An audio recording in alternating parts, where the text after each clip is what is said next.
안녕하세요. 저는 올해 48살이고 친정 부모님이 하시던 돼지갈비집을 지금은 제가 도맡아 운영하고 있습니다. 하루는 아침에 갈비집에 나가기 전 빨래를 돌려서 널어놓고 가려고 하는데 남편 바지 주머니에 뭉쳐져 있는 뭐가 들어있었습니다. 그래서 저는 남편이 또 휴지를 주머니에 넣고 안 뺐나 싶어 주머니에 든 것을 빼보니 그것은 휴지가 아니라 생전 처음 보는 남자 속옷이었습니다. 피자 모양으로 된 보기만 해도 왕측스러운 그런 속옷이었지요. 저는 그런 속옷은 평생 사본 적도 구경한 적도 없는데 그런 이상한 속옷이 남편 바지 주머니에서 나오니 기가 막히더라고요. 그런 것이 바지 주머니에 들어있었다는 것은 남편이 나 몰래 넣어뒀다가 깜빡하고 그대로 둔 모양인데 그 상황은 아무리 좋게 생각해도 내가 안 보는 다른 곳에서 입었다고밖에 생각이 들지 않았습니다. 매일 일하느라 정신없고 늘 같은 곳에서 일을 하고 있어서 다른 짓을 하고 돌아다닐 거라고는 생각지도 못했는데 지금까지 헛짓거리하고 돌아다녔다고 생각하니 그때부터 남편을 유심히 관찰하고 알아봤더니 남편은 정말 상상 이상이었습니다. 저는 대학생 때부터 부모님 가게에서 부모님을 도우며 일을 했고요. 남편은 원래 중소기업에서 일을 했는데 회사 사정이 안 좋아지면서 회사를 그만두고 친정 부모님이 하시는 돼지갈비집에서 저와 함께 일을 하게 되었습니다. 그리고 우리 두 사람이 손발을 맞아 부모님 없이도 돼지갈비집을 운영할 수 있게 됐을 즈음 부모님은 일을 그만두시고 한 달의 수익금에 얼마를 드리기로 하고 저와 남편이 완전히 도맡아서 하기로 했습니다. 열심히 하는 만큼 돌아오니 남편과 저는 정말 열심히 일했습니다. 열심히 일한 만큼 갈비집에 단골도 많아져서 점점 자리를 잡아갔습니다. 저는 그 속옷을 발견하기 전까지 남편이 식당에 열심히 하고 다른 데는 눈도 안 돌리는 줄 알았습니다. 지금까지 단 한 번도 외박한 적 없었습니다. 누구처럼 상가집에 간다고 밤을 새고 들어온 적도 없고요. 다른 사람처럼 출장을 가야 하는 직장이 있는 것도 아니 저는 그냥 믿었습니다. 남편이 자리를 비우는 시간이라고 해봐야 손님이 뜸한 시간 사우나 하러 간다고 나갔다 오는 것이 전부였는데 그것도 3시간을 넘기지 않으니 손님 없을 때는 돈까지 쥐어줘 가면서 몸 풀고 오라고 했지요. 그런데 남편 바지에서 그런 게 나온 걸 보니 지금까지 다니던 곳이 사우나가 아닌 모양이었습니다. 바지 안에 둘둘 말린 속옷을 발견한 후에 저는 남편 카드 내역과 전화기를 확인했습니다. 카드 내역에는 별다른 것을 확인 못했습니다. 늘 현금 결제하는 모양이었습니다.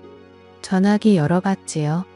전화기에 여자랑 주고받은 문자나 이상해 보이는 통화 내역은 없었고요.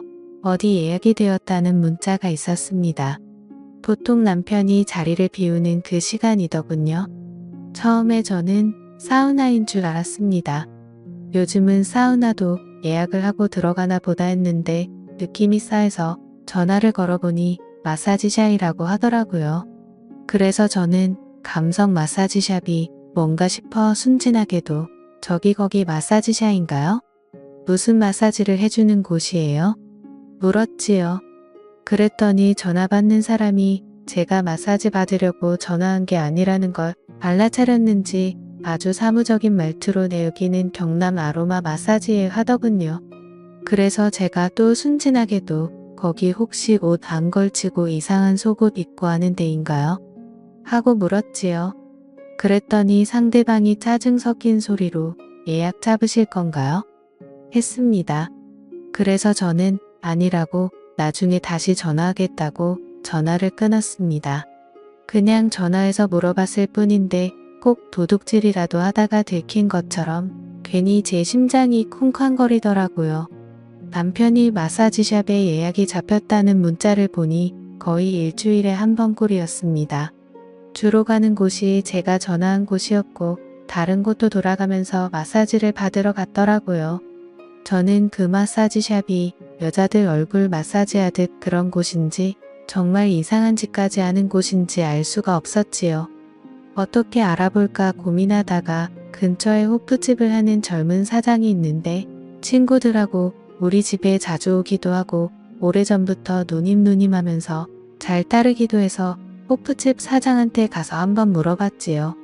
내가 요새 몸이 너무 피곤해서 마사지샵 가서 마사지 한번 받아볼까 싶은데 어디가 좋아? 집에 전단지 온 거 보니까 감성 마사지 어쩌고 하는 게 있던데 거기 한번 가볼까? 감성이니까 좋은 음악도 틀어주고 분위기도 괜찮을 것 같은데. 그랬더니 그 호프집 동생이 두 손을 허공에 휘저으면서 아이고 누님 뭐 그런 데를 가시려고 해요. 그런데 100% 이상한 마사지 하는 데예요. 누님처럼 몸이 뻐근하다고 가는 데가 아니에요. 하더군요. 그래서 저는 그래 어떤 데인데 가봤어? 하고 물었지요. 그랬더니 아니 제가 꼭 가봤다기보다는요. 제 친구놈들이 그런데 들락거리는 놈들이 많거든요. 제가 절대 가봐서 아는 게 아니고요. 저도 들어서 아는 거예요. 그런데 마사지샵 이름 내걸고 하는 데 있잖아요. 그게 대부분 불법 업소라고 보시면 돼요. 아주 극히 드물게 커플들이 같이 가는 마사지샵이 있기는 한데요. 그런 거는 저기 홍대 같은데 그런데 극히 몇 군데 있고요. 나머지는 다 비슷비슷해요. 이름은 전통 마사지, 아로마 마사지, 감성 마사지 뭐 다양한데요. 특히 이거 감성 이거는 진짜 할 거 다 한다고 보시면 되는데요. 감성 중에서도 끝에 빨간색 하트 표시 있는 전단지 있죠. 그런 거는 그냥 뭐 그런 데예요. 제가 누님한테 설명하기 민망하니까 자세히 설명은 안 할게요. 그런데 이 정도로만 말씀드려도 다 아시죠? 남자한테는 여자 마사지사가 붙고요. 여자한테는 남자 마사지사가 붙는데요. 뭐 더 말 안 해도 알겠죠? 아무튼 이런 데는 주로 일회용 속옷을 주거든요. 내가 누님 앞에서 이런 용어를 써도 되는지 모르겠는데 그 티자 있잖아요. 하길래 저는 남편 바지에서 나온 티자가 생각이 나서 순간 깜짝 놀라면서 뭐 했더니 역시 누님한테 이런 얘기하면 안 되는 건데 너무 놀라셨죠? 제가 누님 앞에서 너무 자세하게 얘기를 했나 봐요. 암튼 그렇습니다. 하고 얘기를 마치려고 하기에 아니야 계속 얘기해봐. 그래서 그런 걸 주고 어떻게 하는데? 하고 물었더니 아니 제가 직접 가본 게 아니라서 자세히는 잘 모르고요. 어쨌든 그런 거 일회용 속옷 같은 거 주거든요. 부담스러우면 안 갈아입어도 돼요. 그런데 꼭 갈아입는 이상한 취향인 인간들 있어요. 하긴 거기 가는 게 다 그런 사람들이 가는 거겠지만 어쨌든 보통 마사지 하면 1시간에 7만원 정도 하는 데도 있고 1시간에 10만원 하는 데도 있는데요. 금액이 올라가면 올라갈수록 서비스가 좀 높아진다고 생각하시면 되고요. 마사지 하는 사람들 옷차림도 금액이 높아지면 높아질수록 별로 걸치고 있는 게 없다. 이렇게 보시면 됩니다. 그러니까 그런 데 가시면 안 되고요. 정말 몸이 찌뿌둥하시면 한의원에 이런 거 있잖아요. 건전한 데 그런 데 가세요. 괜히 한번 가셨다가 중독돼서 자꾸 가시면 가정 아작나는 겁니다. 한번 가면 나도 모르게 자꾸 가고 싶고 막 생각나고 그렇거든요. 아 물론 제가 가봐서 그렇다는 것은 아닙니다. 다 들은 겁니다. 절대 직접 가본 게 아니고요. 그러니까 저를 이상한 놈으로 취급하시면 안 됩니다. 누님 그래서 저는 잘 알겠다고 저는 마사지샵에는 못 가겠다고 집에서 혼자 발 마사지나 해야겠다고 하고 나왔지요. 호프집 동생 앞에서는 아무렇지도 않은 척했지만 돌아서 나오는데 머리가 핑 돌면서 현기증이 나더라고요. 피곤하다고 해서 좀 쉬었다 오라고 내보냈더니 밖에서 그런 짓을 하고 다닐 줄은 꿈에도 몰랐고요. 저는 그런 이상한 짓은 술집이나 가야 그런 줄 알았는데 술 안 마시고 멀쩡한 정신으로도 저런 데를 갈 수 있다는 것이 신기할 뿐이었습니다. 그런데 뭔가 좀 이상하다는 생각이 들었습니다. 남편은 거의 매일 바람 좀 쐬고 오겠다며 점심시간이 끝나고 난 뒤 밖에 나갔다 오는데 마사지샵에 가는 건 일주일에 한 번 정도였습니다. 그렇다면 다른 날은 어디로 가는 거지? 라는 생각이 들더라고요.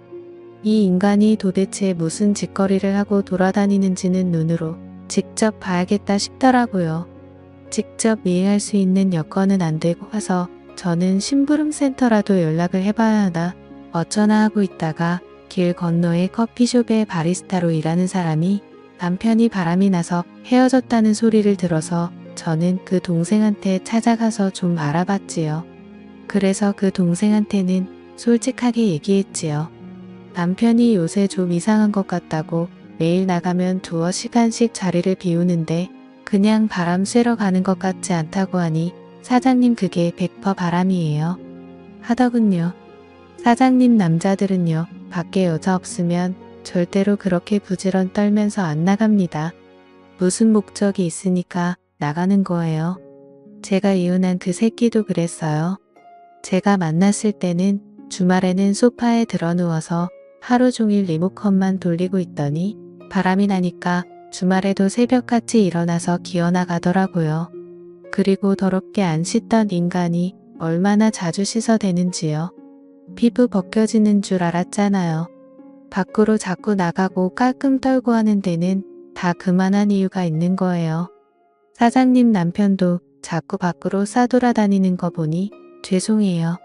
바람난 것들은 다 똑같은 것들이라서 저도 모르게 말이 막 나왔어요. 어쨌든 사장님 남편도 제가 보기에는 바람났어요. 어떤 년인지 때려잡으세요 하더군요. 그래서 제가 내 눈으로 확인을 해보고 싶은데 내가 식당을 비우기가 좀 그래서 미행할 수가 없는데 무슨 좋은 방법 있냐고 물었죠. 그랬더니 바리스타 동생이 하는 말이 아유 사장님 지금이 무슨 70년대예요? 바람난 거 잡으러 미행하러 다니게요? 휴대폰에 어플만 깔면 다 들리고 다 보이는데 뭐하러 그런 고생을 해요? 뭘 하고 싶으세요? 어디 가는지 위치 추적을 하고 싶으세요? 아니면 통화 내용을 듣고 싶으세요? 두 개 다 하고 싶으세요? 그러면 두 개 다 깔아드릴게요. 위치 추적해서 어디서 어디로 이동하는지 실시간으로 확인할 수 있는 거하고 어플 깔아서 전화통화 문자 내용 바로바로 확인할 수 있게 해드릴게요. 분명히 여자였어요. 잡아서 머리채 한번 뜯어버리세요. 그리고 증거 잡아서 소송해버리세요. 제가 잡아 족치니 여자는 워낙 독종이라 제가 소송한다고 해도 눈도 깜짝 안 했는데요. 대부분 소송한다고 하면 벌벌 떨거든요.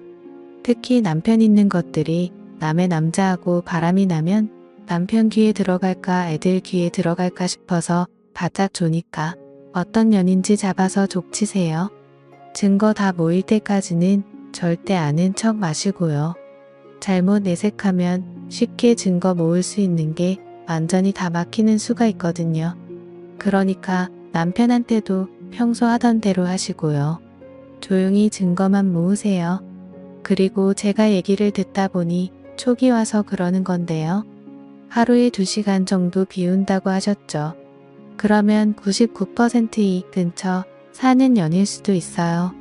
엄청 가까이 살고 사장님도 아는 사람일 수 있으니까 어떤 경우에도 너무 충격받지 마시고 마음 단단히 잡고 계세요. 주로 자주 만나고 잘하는 것들이 바람나더라고요. 제가 이혼한 그 놈은 같은 회사 여자하고 바람났잖아요. 아마 사장님 남편도 주변 사람일 것 같아요. 했습니다. 그 외에도 바리스타 하는 동생이 자기가 경험한 애기와 함께 남편하고 바람난 여자를 만나면 어떻게 해야 하는지 등등 여러 가지 얘기를 해주더라고요. 그래서 저는 바리스타 동생이 가르쳐 준 대로 집 컴퓨터에 로그인되어 있는 컴퓨터 계정으로 들어가서 위치 추적 내 전화기 찾기 설정해 놓았고요. 실시간 전화통화 내용, 문자 내용 확인할 수 있는 앱도 남편 전화기에 깔아두었습니다. 그렇게 일주일 바짝 신경을 곤두세우고 알아본 결과 남편은 일주일에 한 번은 변태 마사지를 하러 갔고 나머지는 웬 여자와 연락을 주고받았는데 연락을 주고받은 여자가 한 명이 아니라 2명이더군요. 하나는 근처 꽃집하면서 혼자 사는 여자고요. 한 사람은 화장품 가게 하는 나이 많은 여자였습니다. 두 사람 다 제가 아는 사람이고요. 얘기 주고받는 걸 보니 이 세 인간 모두 제정신이 아닌 것 같았습니다. 화장품 가게 하는 늙은 여자는 제가 알기로 남편보다 3살이나 많은데 남편은 경희아하고 이름을 불렀고 그 여자는 남편한테 오빠 했습니다. 그 소리를 듣는데 하도 기가 막히고 어이가 없어서 저도 모르게 웃음이 나오더라고요. 나이 먹었으면 나이 먹은 값을 해야지. 얼마나 잘 보이고 싶었으면 3살이나 어린 남자한테 오빠 하면서 오만 콧소리를 다 내는지 인생 진짜 힘들게 산다 싶더군요. 그와 반대로 꽃집 하는 여자는 남편보다 5살이나 어린 여자인데 이 여자는 남편한테 여보하고 부르더라고요. 그 여자는 남편하고 둘이 무인 모텔에 들락거렸습니다. 위치 추적되는 걸 보니까 정확히 모텔이라고 찍히더라고요. 가만히 앉아서 내 손바닥 보듯 움직이는 걸 보고 있으니 신기할 따름이었지요. 꽃가게는 어떻게 하고 가나 싶어서 그 시간에 꽃가게로 가보니 외출 중 팻말을 걸어놓고 갔더라고요. 이 여자의 꽃가게는 일주일에 적어도 한 번, 어떨 땐 2번까지 외출 중이 걸려 있었습니다. 반면에 화장품 가게 하는 여자하고는 모텔에 드나들지 않았습니다. 남편보다는 그 여자가 남편을 더 좋아하는 눈치였고 두 사람은 옷가게 안에서 나름의 데이트를 즐기는 듯 했습니다. 갈비집이 안정적으로 자리 잡고 먹고 살 만해서 그러는 것인지 아니면 원래 여자를 엄청 좋아하는 인간인데 제가 그걸 모르고 살았던 것인지는 모르겠지만 어쨌든 남편은 여자를 만나려 마사지 받으러 다니랴 일주일이 엄청 바쁜 사람이었습니다. 참 대단하다 싶더군요. 식당 일은 일대로 하고 집에 가면 저하고도 나름 잘 지냈는데 그 와중에 다른 여자들까지 만족시키고 있었으니 제 눈에는 그저 평범하고 일 열심히 하는 남자였지만 남편은 밖에 나가면 바람둥이 카사노바였던 것이지요. 저는 이것들을 다 어찌할까 바리스타 동생 말처럼 가서 머리채라도 휘가 마버릴까 어쩔까 생각하다가 저는 화장품 가게 하는 여자 꽃 파는 여자 둘 다 우리 집에 불렀습니다. 동네에서 같이 장사하면서 언제 한번 갈비 대접해야지 하고 있었는데 여태껏 마음만 있고 실천을 못했네요. 제가 월요일 저녁은 문을 좀 일찍 닫을 거니까 그때 오세요. 제가 대접할게요. 했더니 두 사람 모두 처음에는 좀 당황하더니 차마 거절하기도 뭐해서 온다고 하더군요. 저는 두 사람 모두 똑같은 시간에 불렀고 남편한테도 얘기했지요. 옷집이랑 꽃집이랑 밥 먹으러 오라고 했다고요. 그랬더니 남편이 뭐 하러 사람들을 부르냐면서 일부러 뭐 하러 먹이냐고 난리를 치더라고요.